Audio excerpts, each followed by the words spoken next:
Hello, I'm Cathie McLeod. I'm a member of the Skye Terrier International Committee. I'm speaking today to Jenny Kendrick, who's had Skye Terriers for quite a number of years and is quite happy to have a chat with me today. Jenny, thanks for taking part in this and being willing to sit and chat about your Skye Terrier experience. So how many years ago did you first come across Skyes and, what drew you to them? What drew me to them? Well, it was over 40 years, probably round about 1972 or 3, I think it was. I went to work at the kennels, top winning terrier kennels in Birmingham at the time. I've never actually seen a Skye Terrier. The only one I'd ever seen was a picture, which was in the Observer Book of Dogs, the little Observer Book of Dogs we used to have. And it was rather a scruffy looking mutt in that, so it didn't sort of attract me to it really. And I went to work at these kennels, and the kennel maid there was showing me around, and all the dogs were in the kennels. And I walked up to this kennel, I just put my hand in straight away, and this dog jumped up and was licking my hand. And the other kennel maid said to me, "You're not supposed to do that." I said, "Why?" She says, "Well, they don't like strangers." But this dog was licking my hand, and that was actually Accio Sea Sprite, Dougal his name was. And I just fell in love with it. And then this hairy beast was there licking my hand, and it was just, that was it. Yeah. Just hit the spot. Love at first sight. Yeah. Well, definitely, I don't know why. And there were many at the kennels that I looked after. Another favourite of mine was Percy, who was champion Accio Macpherson's Rant, Seal Hill Macpherson's Rant. He went on to Italy, I believe it was. He went to, cried so much when he went. Yeah. There are all these Skyes at the kennels, top winning ones. And it was just, I don't know what it was. I don't know if it was the hair or the character or what it was, but they were just different. Yes. And I've been hooked ever since. Yeah. And so you've lived with Skyes since then, have you? Yeah, I didn't get my first Skye till about 1976. That was my own. And I bought him from Houdini Kennels, which was Dave McCann. And he was Humphrey from Houdini. We called him Humpy. I showed him a little bit, but he wasn't really up to showing. His front wasn't the best, but I had fun with him, and I was just impatient to get one. So that's typical me all over, and I just grabbed him when I saw him. So. But he was the start of quite a few in my life, and I've had them ever since. Yes. It's nice to hear that, that it starts from a special dog in the past to present time, to the special dog in the future, the present, if you like. Yeah. That's true. Yeah, very true. Yeah.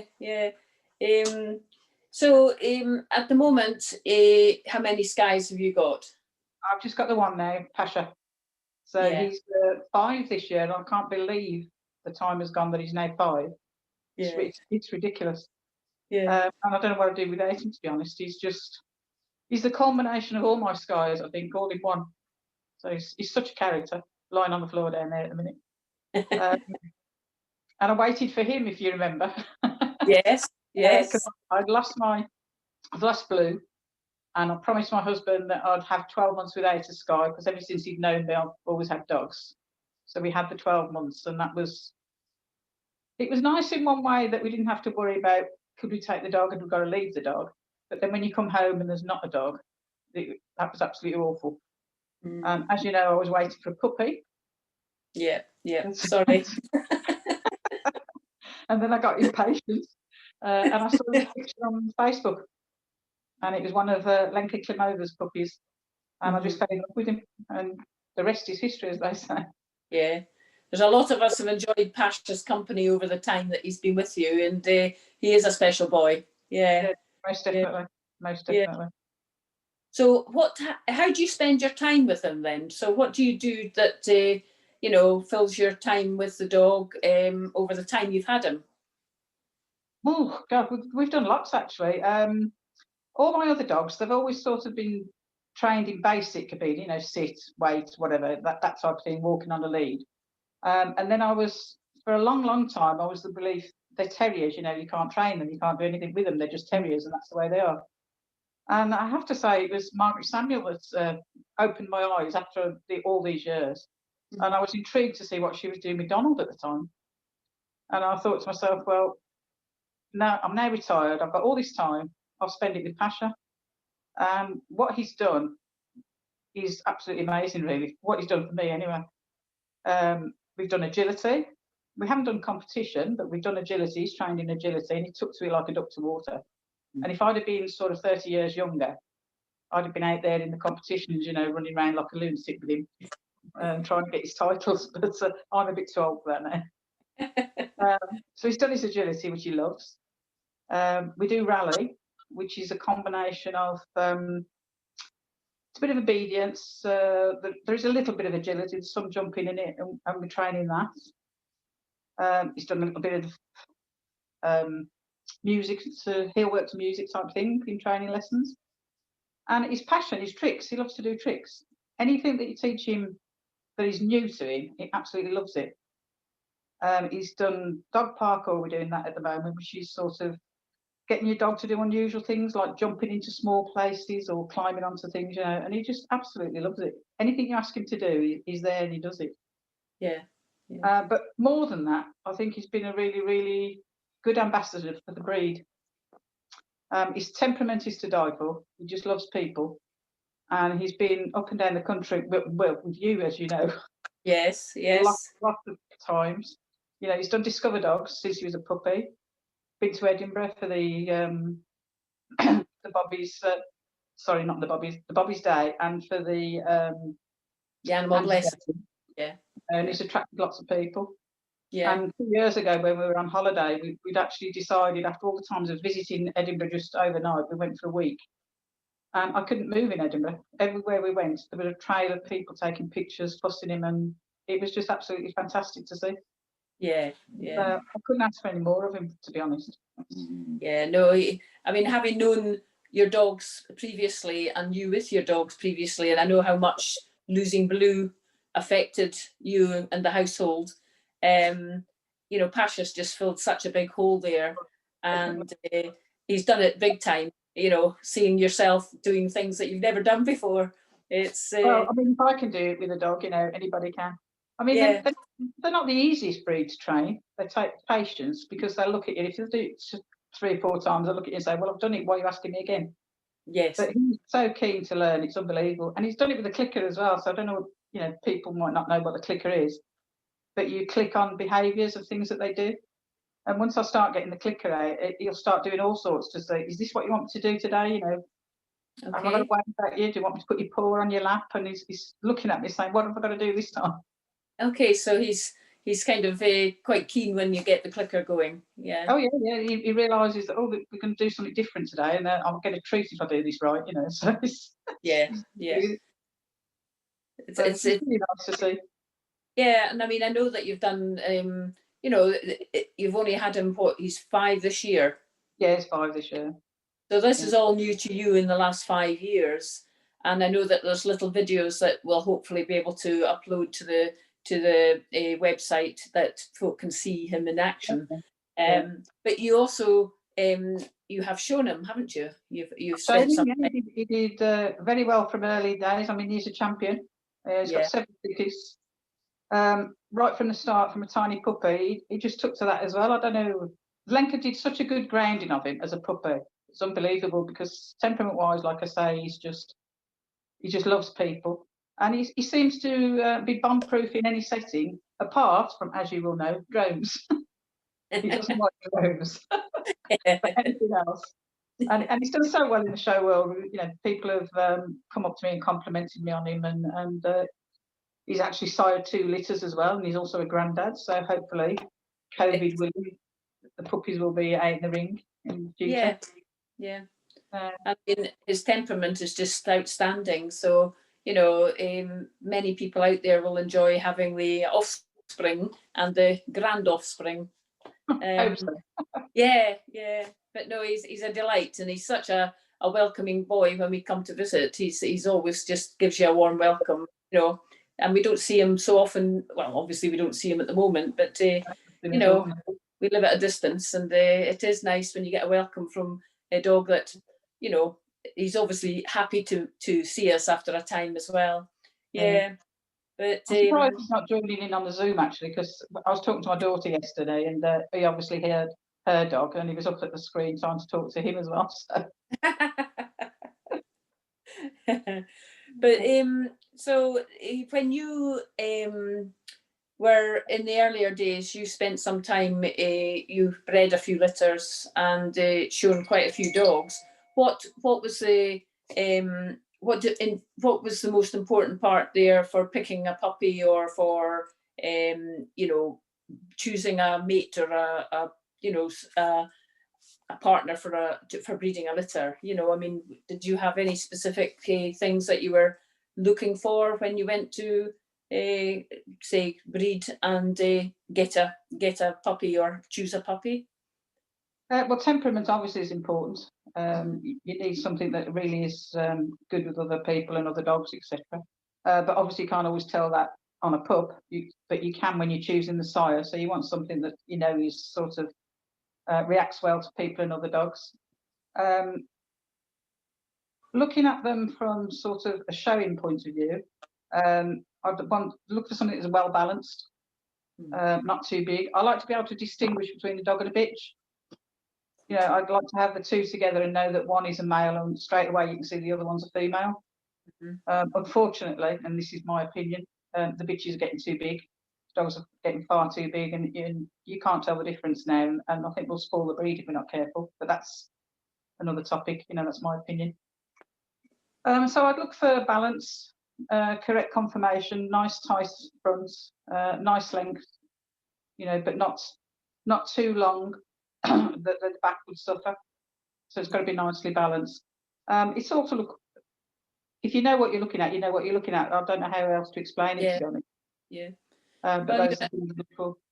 You're an experienced judge, so I mean, you know yourself what it is that stands out when you look at a ring full of dogs, and you know, you've explained that in a sense. You're looking for a balanced look, and the difference between a dog and a bitch, which is a nice sort of separation as well. You know. Yeah. I mean, they've got to look. Obviously, they look the same, but you've got to be able to tell at a glance. Well, that's a dog and that's a bitch. You know. Yeah. And when I'm judging, I do like to watch them coming into the ring first and walking them around. I don't know whether you've noticed, but I always walk them around first, because if they've got the movement, if the movement is correct, then you can guarantee that the conformation is correct. So if you see them moving nicely and then you go over them, it's your hands are confirming what the eye's already seen. That's how I go about it anyway, you know. So that's what I look for when they come in the ring. Yeah. So going back to the Pasha dog, what's the characteristic that you most like about him? He talks to me. As strange as it seems, he communicates with me really, really well. I mean, you teach them, do they want to go out? Do they want to drink? Do they want the dinner or anything? He has this way of, if I'm sitting, say, I do my diamond painting now, if I'm sitting doing that and I've ignored it, he'll come up and he'll nudge me with his nose, and then he'll sit and look at me and wait for me to respond. So when I look at him, I say, well, what do you want now? And then he sits and looks, and we go through all the things. Do you want to go out? And he'll look at me. Do you want a drink of water? And it's that look. And then he said, well, do you want your dinner? And he jumps up then and he nudges you again. So he actually tells you what it is he wants out of the things you're saying to him. I've never had a dog do that before. It's really weird, you know. Yeah. That's what he does. Yes, yeah. He's just a little character all of his own. Yes, and I mean his character is. You mentioned the drone scenario, and I do remember. Was it the pet? That was it the walk? Was it walk the bridge? Wasn't it? There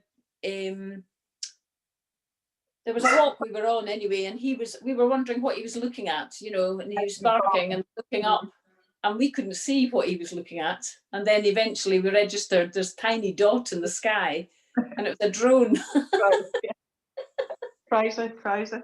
But I think they're just a special breed. They have got an empathy with you. You know, they'll pick up on your mood, and they just sense things. I mean, one time we were in Ripon, we were waiting to meet my daughter, and we'd gone into this little pub, and we were having a sandwich, and I noticed that this old chap was watching us. Well, watching the dog actually.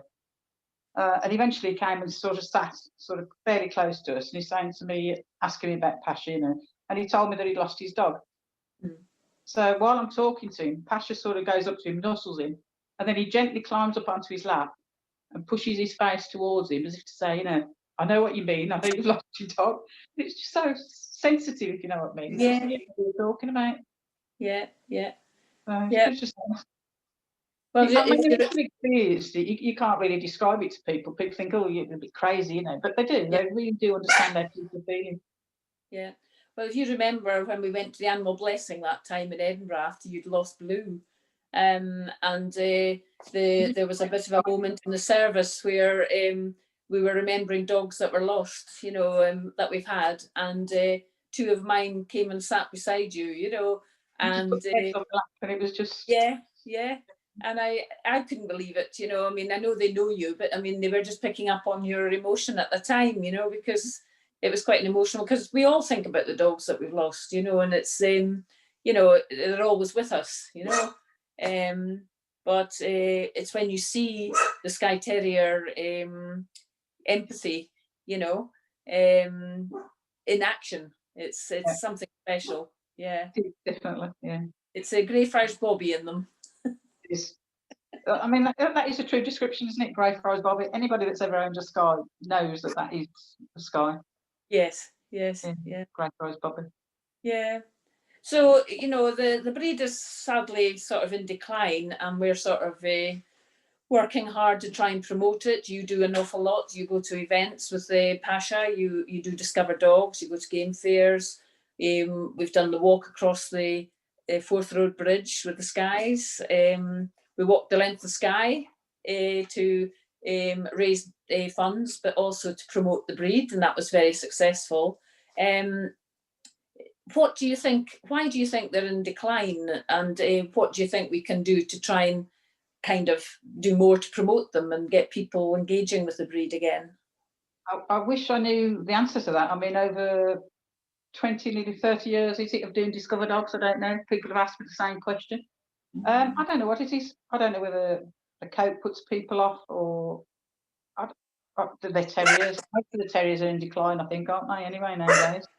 I really don't know the answer. I wish I did, because I've spent, like you said, an awful lot of time going up and down the country trying to promote them. People look at them. All of my dogs that I've taken have looked at them and fallen in love with them. So I really don't know why they aren't more popular. Yes, it'd be nice to see him. Boy at the moment. Hello, Pasha. Well, he's a really special boy, aren't you, Pasha? Handsome boy. We didn't mention the terrier racing. Oh yes, that's right. Yes. Absolutely love as well. Yeah. Just chancing a lure. I've never seen anything like it. Yeah, no, he's just like a rocket. The youngsters just loved it as well, didn't they? It was just they'd never done it before. Yeah, no, it's quite special to see them following their instincts. Their terrier instincts are there, even though they're a very glamorous breed. They still have that working ability. Oh, and another claim to fame, I've got to tell you, I don't know if there are any Michael Ball fans out there. He actually appeared in the Michael Ball programme for one of the concerts last year, so the year before. Yes, that was a nice promotion that you managed to get his picture in there. Well done. Yes. Well, Michael likes dogs, you see. He's got Tibetans. He really needs to have a Skye, but there you go. And as Michael is you're his number one fan, so it was a nice reward for all the concerts you've been to. Go. So Jenny, you know, we touched on a few things regarding activities with the dogs. What highlights do you recall doing with your dogs? I suppose there's many over the years, quite a few with promotions, but one of the biggest was being on the Skye Terrier committee. I was involved right from the very beginning of getting our statue on Skye, and we organised. It came from a little gem of an idea that was put forward at one of the shows, that we ought to have something, a permanent statue or something that people could go and see Skye Terriers. And it grew and grew, and in the end we had a sponsored walk, and we eventually raised enough cash with sponsorship and the walk and everything else and donations, and we got this statue on Skye. And a highlight was actually doing the walk on Skye. Can't remember the miles. Was it 40 something we did? I can't remember myself. I didn't walk at all myself. It was quite a few miles anyway, and I got Blue at the time, and we actually walked the whole of it, and Blue did the whole of it. You know, and that was absolutely fantastic. That he, even at his age, because he was getting on a bit at the time, he did the whole of the walk, spread over the days, obviously, but he managed to do it all. I'm so proud of the boy for that. And also, because I was on the committee, I actually got to go and sign the statue off with Georgie, who created it. And really, that was quite emotional, actually. So I was standing there looking at it in its almost final stages, you know, and you could almost, I even said, I started to cry, actually, because I said to Georgie, I could almost see the skies breathing. Oh. You know, absolutely emotional seeing it. And she did a fantastic job. And then when it was unveiled on Skye, Princess Anne, it was just the most emotional day. It was a lovely day. And it was a day to be proud from all the club and the members that were involved in it. It was just an amazing day, and it's something I'll always remember, and I've cherished the album I've got of it. You know, it's just brilliant. And people can now go and see the homecoming statue at Clandonald on Skye whenever they want, and it's lovely to see. It really is. Yeah. So that was one of the big highlights. We've done lots of things. We've done lots of sponsored events where we take the Skies out for promotion. We've done what was it called? Dogs Day out in Glams at Glams Castle. That was absolutely beautiful. Lovely day. We took part in Guinness Book of Records of the most dogs in one area wearing a scarf. We got bandanas for that. That was a lovely time out as well. I got that one. Yeah. Great North Dog Walk. We've done that for the last, was it 3-4 years? I think we've done it until COVID. Until we cancelled last year, we've done that. And that attracts a lot of people coming together, you know, and that's Skies from all over the place, just meet up. I think the most we had about 14 one year. Yeah. That joined us, you know. And Pasha had a chat with the mayor of where's it done? What's the name of the place it's done? I can't think of the name of the mayor, but the mayor was there, wasn't he? We've got a nice photograph of that. Another good one we did, we attended a walk with the Dandy Dinmonts up in Edinburgh. Yeah. And that was really, not sorry, dandies. Was it dandies? Yeah, it was a dandy. Yeah, it was dandies, loads of dandies. And we walked up in Prince's Garden, and that was a lovely day out as well.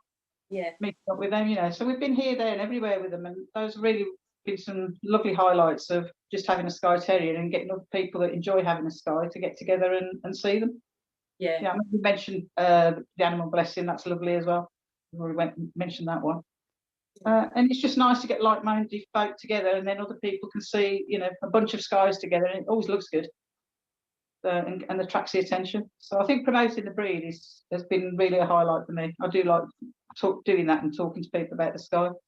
Yeah. Oh, I've got to mention Gatcombe as well. Maybe we spent many years going to Gatcombe, and that has been brilliant. You know, you're walking around the course, and then the commentator says, "Oh, here come the Skies again. Give us a wave," and you give them a wave. You know, lots of people come and chat. So anyway, you can talk about Skies really is the highlight. Yeah. Yes. Good boy. Yeah, I mean, getting Skies together, even if it's one or two, at least people know it's not just a crossbreed or it's a what is it kind of breed. It's that you get the reaction when folks see you know, them walking along, and it's just exactly what you want, is the public attention being drawn to them. We should have a camera following us, really, following behind, so they can film the reactions as they've gone past. Passing comments, you know, what are them, and aren't they long, and all this business, you know. So yeah, I do enjoy promoting the breed, definitely. I've missed it after COVID nonsense, but you know. Yes, yeah, it's affected everybody, isn't it? Really, the dogs aren't getting out to meet people, and people aren't seeing the dogs. Yes, and I mean, another aspect of Skies that you've been quite involved in is that you're always quite keen to help newcomers that come to the breed, whether they're showing or whether they're doing things for fun. You know, you've always been there with help in the grooming side of things, or with the advice, helpful advice, whether it's with training or whatever. You know, is that something that you still enjoy doing? I enjoy handling. I do enjoy showing dogs. I suppose there's an element of it, you want to win when you show dogs, otherwise you wouldn't start it in the first place. But for me, the pleasure is actually being in the ring with the dog, and the dog doing well, standing there walking around with you, looking happy. And I really do enjoy the handling side. And I've been very fortunate over the years. I've handled for many, many people, and I've actually helped them to make their dogs up, you know, gain their titles, which is always a pleasure. Yeah. But what's even more is people, I'd take a dog in and people don't recognise it. I had an incident at Crufts. The 1 year I handled a dog, just at the last minute I was asked to do it. I groomed it out and handled it. And the woman that was judging, she knows me well, I've known her for a long, long time. And I could see her looking at me and looking at the dog and puzzling and thinking, who is this dog? What is this dog? You know? Yes. And we got plates, which was lovely, you know. And then everybody come out and said, who's that dog you've got there? And it's so, because it looked totally different, you know, but it's just one of the nice things to do. But I don't do it for my own, what's the word? To boost myself up. I do like seeing a good dog shown properly. And I do get frustrated if I'm watching in the ring and I know that the dog is good, but because the handler, for whatever reason or whatever grooming, it's not been shown to its best. And I do You're have to. not making a comment about my grooming, are you? Not at all, not at all, Mrs. But if it's a newcomer, you've got to be careful how you approach it, because you don't want to be seen to be criticising somebody and putting them off. But if you can give them a tip on how to stand the dog, you know, or maybe how to brush them out a little bit more and help them, that's what I like to do. Some people take it really, really as it's offered, and some sort of look at you and think, oh, you know. But I really sort of do it with the best interest of the handler and the dog in mind. You know, if I can help them, I will. So, and like I said, I've been lucky enough to do. I showed Mary and Irene's dogs. I loved handling them for them. You know, such two lovely ladies. You couldn't have asked them all. And I really enjoyed handling their dogs. And I've handled many over the years. You know, just took them in at the last minute or took them in for a challenge or whatever. And I really do get pleasure out of sort of wandering around the ring with somebody else's dog and trying to get it to look its best. You know. Yeah. So I don't think that'll ever change for me. I do like handling them. Pasha.